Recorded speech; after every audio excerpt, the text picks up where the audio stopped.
and welcome to another edition of Press Coverage. Tim McManus alongside Josh Paunil as we look ahead towards Dallas week, a big one on the horizon, but also a lot to talk about of what went down in Atlanta on Monday night. Reasons for concerns, or whether we shouldn't press the panic button. I'll let you take the concerns angle. I mean, what stands out to you for why this team might have a little apprehension moving forward? Well, one of the reasons for concern for me is what Alan Barber told me today. He said that they were expecting how the defensive line for Atlanta attacked them, but they didn't do a good job handling their stunts early on.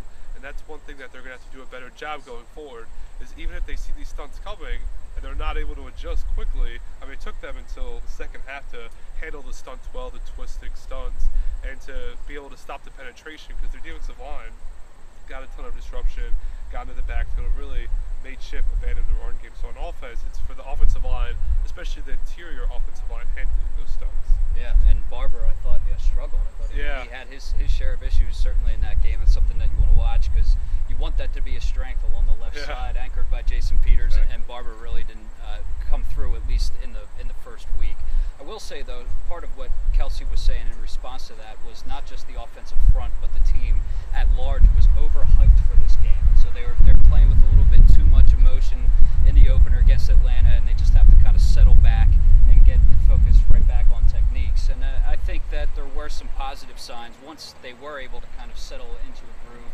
You saw the quarterback get into a rhythm, and you could see the quick strike offense and type of ability that they have. And so while you do tend to go overboard by the first piece of evidence that you see, there's still a lot more to play out this season, and that starts on Sunday at home against the Cowboys. What a way to open it up! Yeah, I mean, it's gonna be a lot of fun. What are your thoughts as we stand here heading into Dallas week?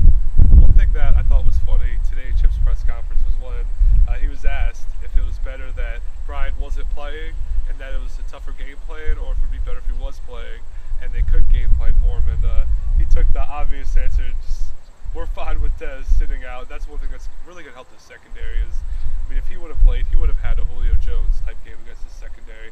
They showed that they're not that stronger corner, and Billy Davis didn't really make great adjustments during the game. So that's one thing that's really going to help them is Dez sitting out. But they still do have Jason Witten, Terrence Williams, Cole Beasley.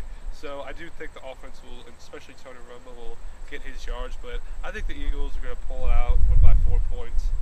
I think you're going to see them stick with the running game more. I don't think Chip will abandon it as easily as he did. I mean, they'll definitely pass the ball more because Dallas is going to force them to beat them through the air. But I expect them to run the ball more and better, and just for the passing game to get into rhythm a lot quicker than it did. Yeah, I like the Eagles in this one as well, and I think that because there is no Dez Bryant, and of course DeMarco Murray is on this side now, that there's just not as many weapons for Tony Romo to go after, and that should make it easier on Billy Davis. But Billy Davis is a guy to keep an eye on, and that defense is a unit to keep an eye on, because they just seem to be going through the same types of struggles, even though there's brand new personnel. Now, you have to give it some time to see if it gels and kind of coalesces, but as of right now, it was sort of the same old song, and that's not good news for the defensive coordinator if that continues. For Josh Paunil, Tim McManus, thanks for tuning in. We'll check you next week here on Press Coverage.